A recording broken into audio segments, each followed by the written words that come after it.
નમસ્કાર મિત્રો, આજે આપણે કર્મયોગી પોર્ટલ પર એનઓસી ફોર પાસપોર્ટ કેવી રીતના અપ્લાય કરવાનું એનું આપણે અહીંયા ગાઈડન્સ જોઈશું. હું તમને અહીંયા એક ડેમો કરીને બતાવું છું. સૌપ્રથમ આપણે જે છે જેવી રીતના રેગ્યુલર લોગિન કરીએ છીએ એ રીતના લોગિન કરવાનું રહેશે.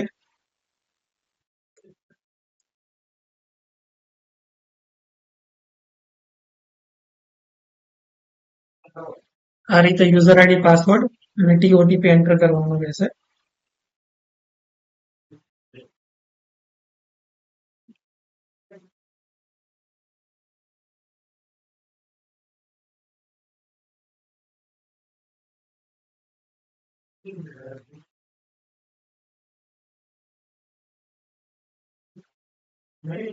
આ રીતે આટલી વસ્તુ એન્ટર કર્યા પછી હવે આપણે સૌપ્રથમ વાર પાસપોર્ટ અપ્લાય કરતી વખતે એમ્પ્લોય મોડ્યુલની અંદર એનઓસી ફોર પાસપોર્ટ ઉપર ક્લિક કરવાની.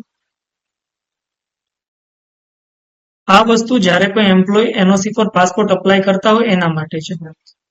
ફર્સ્ટ જે તમે જોઈ રહ્યા છો એ તમને અહીંયા જે તમારી એન્ટાયર એપ્લિકેશન ડિટેલ્સ બતાવશે કે જ્યારે તમે જેટલી પણ એપ્લિકેશન તમારી એન્ટાયર સર્વિસમાં કરી હશે એની ડિટેલ બતાવશે. અને નીચે જે છે તમારે ન્યૂ એપ્લિકેશન કરવા માટેનું ફોર્મ છે, જે અહીંયા શરૂઆતમાં એમ્પ્લોયની બેઝિક ઇન્ફોર્મેશન્સ બતાવે છે કે તમારી હાલ ડેઝિગ્નેશન શું છે કે કેડર શું છે વોટેવર. એ પછી ન્યૂ એપ્લિકેશન્સમાં તમારે સિલેક્ટ કરવાનું હોય છે, જેમાં આપણી પાસે જે ઠરાવ છે એ મુજબ 3 અત્યારે બેઝિક એપ્લિકેશન ટાઈપ છે: આઈડેન્ટિટી સર્ટિફિકેટ, એનઓસી અને પ્રાયોર ઇન્ટિમેશન. આઈડેન્ટિટી સર્ટિફિકેટ અને એનઓસી માટે અપ્રુવરનો ફ્લો ચાલશે, જ્યારે પ્રાયોર ઇન્ટિમેશન ખાલી ઇન્ટિમેશન કરવા માટે છે. આપણે અત્યારે આઈડેન્ટિટી એનઓસી કેવી રીતના અપ્લાય કરવાનું એ જોઈએ. મિત્રો, એનઓસી જે છે એ હવે સેલ્ફ માટે જ હોય છે, એટલે અહીંયા સેલ્ફ બાય ડિફોલ્ટ સિલેક્ટ થઈને આવશે. આઈડેન્ટિટી સર્ટિફિકેટ છે એ બંને માટે હોય છે, સેલ્ફ અને ડિપેન્ડન્ટ. તો તમે અહીંયાથી એમનું ઓપ્શન આઈડેન્ટિટી સર્ટિફિકેટ સિલેક્ટ કરશો ત્યારે ઓપ્શન અનેબલ થઈ જશે, જેમાં તમારે સેલ્ફ કે ડિપેન્ડન્ટ સિલેક્ટ કરવાનું રહેશે. જ્યારે તમે ડિપેન્ડન્ટ સિલેક્ટ કરશો તો નીચેના ફેમિલીના ચેકબોક્સ અનેબલ થઈ જશે અને એટ એ ટાઈમ તમે એક જ ચેકબોક્સ ઉપર ક્લિક કરી શકશો. બરાબર છે. હવે આપણે અહીંયા જોઈએ કે એનઓસી કેવી રીતના અપ્લાય કરીએ છીએ. જો મિત્રો અહીંયા તમે એનઓસી પર રિન્યુઅલ ઉપર સિલેક્ટ કરશો તો તમારો ઓલ્ડ પાસપોર્ટ નંબરનો એક ફિલ્ડ આવી જશે, જ્યાં તમારે તમારો જૂનો પાસપોર્ટ નંબર મેન્શન કરવાનો રહેશે. જો એપ્લિકેશન રિન્યુઅલની હોય તો, ફ્રેશની હોય તો આ રીતે ફ્રેશ ઉપર અહીંયા તમારો employee ID card automatic fetch થઈને આવી જશે. જો ચેન્જ હોય તો અહીંયા તમારે ચેન્જ કરી દેવાનું. અહીંયા પર્પઝ ઓફ ધ પાસપોર્ટ લખો, પાસપોર્ટ આપવાનો છે.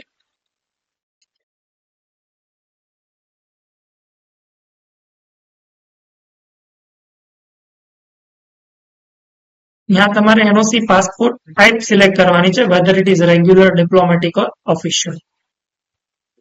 આટલું કર્યા પછી મિત્રો હવે તમારે નીચે તમારા અપ્રુવર્સની જે ડિટેલ બતાવે છે એને એક વખત વેરીફાઈ કરી લેવાની છે. અને એ વેરીફાઈ કર્યા પછી તમારે અહીંયા જો રિક્વાયર્ડ ડોક્યુમેન્ટ અટેચ કરવાના થતા હોય તો એ અહીંયાથી અટેચ કરી દેવાના.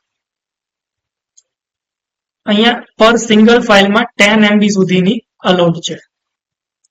પછી લાસ્ટમાં અહીંયા તમારું કન્સર્ન આપી કોઈ કમેન્ટ હોય અહીંયા કમેન્ટ એન્ટર કરીને આ રીતે એપ્લિકેશન સબમિટ કરવાની રહેશે.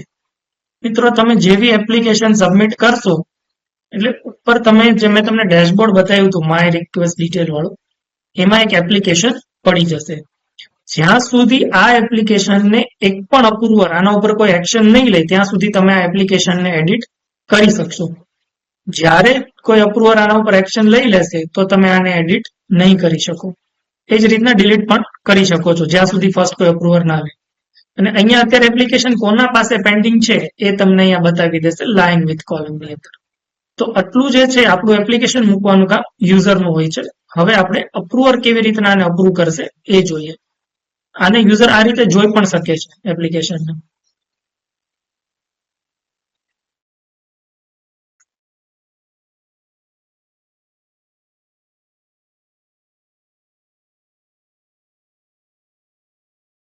હવે હું અહીંયા અપ્રુવરનું લોગિન કરું છું, તમે જોજો.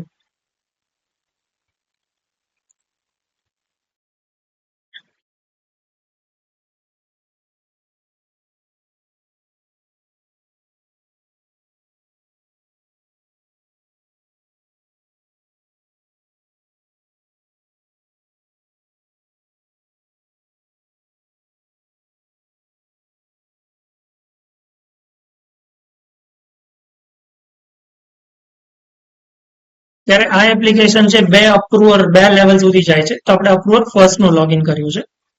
ફર્સ્ટમાં જેવું લોગિન કરશું આપણે,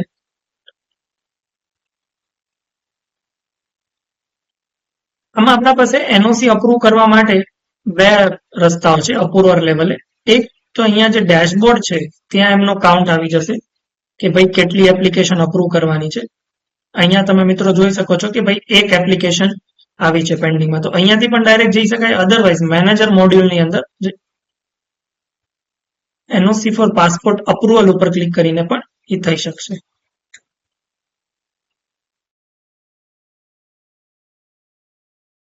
હવે જ્યારે અપ્રુવર આ એપ્લિકેશનને જોશે એટલે એમને જો એપ્લિકેશનનો વ્યૂ કરવો હોય તો અહીંયાથી રિક્વેસ્ટ આઈડી ઉપર ક્લિક કરશો એટલે એમનો એન્ટાયર વ્યૂ જે છે એપ્લિકેશનનો, જે એપ્લિકેન્ટે બધું ભરેલું છે અહીંયા તમને દેખાઈ જશે. હવે અહીંયા અપ્રુવર પાસે બે ઓપ્શન હોય છે, એક તો અપ્રુવનો, બીજો રિટર્ન અથવા રિજેક્ટનો. જે પણ એપ્લિકેબલ હોય એ અહીંયાથી થઈ શકે છે. જ્યારે અપ્રુવ કરશે ત્યારે અપ્રુવની નોટ નાખવાની કમ્પલસરી છે, જેથી કરીને આ એક લોગ અને એક સ્ટેટસ જનરેટ થશે એપ્લિકેન્ટ લેવલ.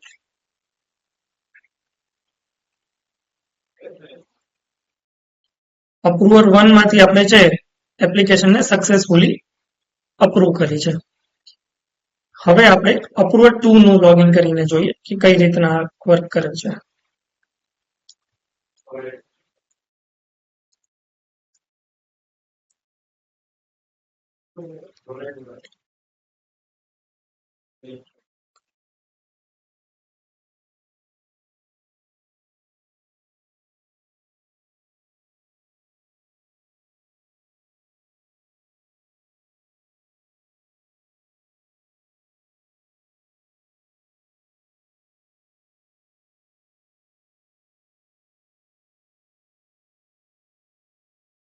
જે રીતે આપણે અપ્રુવર 1 માં આપણે એપ્લિકેશન અપ્રુવ કરી એ જ રીતે અપ્રુવર 2 માં પણ આપણે એમને અપ્રુવ કરવાની છે.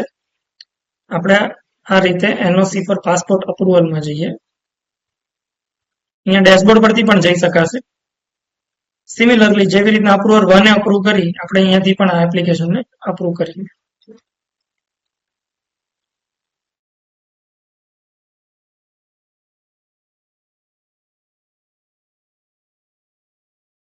જેવી આ મિત્રો સેકન્ડ લેવલ ઉપર આ એપ્લિકેશન અપ્રુવ થશે, અત્યારે એપ્લિકેન્ટને બે જ લેવલના અપ્રુવર હતા, સેકન્ડ લેવલ ઉપર અપ્રુવ થશે એટલે છે એમનો સેન્કશન ઓર્ડર જે છે એ જનરેટ થઈ જશે એટ એપ્લિકેન્ટ લેવલ.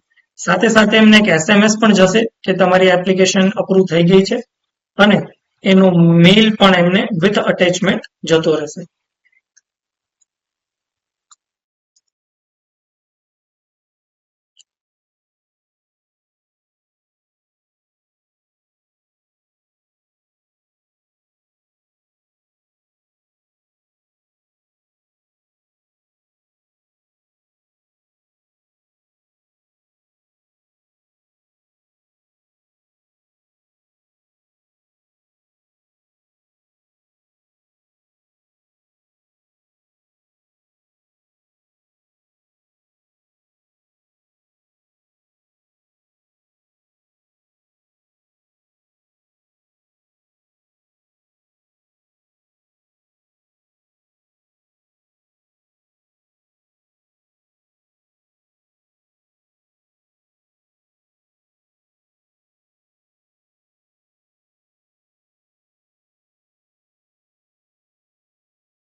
હવે મિત્રો બે લેવલે અપ્રુવ થઈ ગઈ છે એટલે અહીંયા એમ્પ્લોય મોડ્યુલમાં એનઓસી ફોર પાસપોર્ટ ઉપર જ્યારે એમ્પ્લોય ક્લિક કરશે એમને મેસેજ કે ઈમેલ આવ્યા પછી,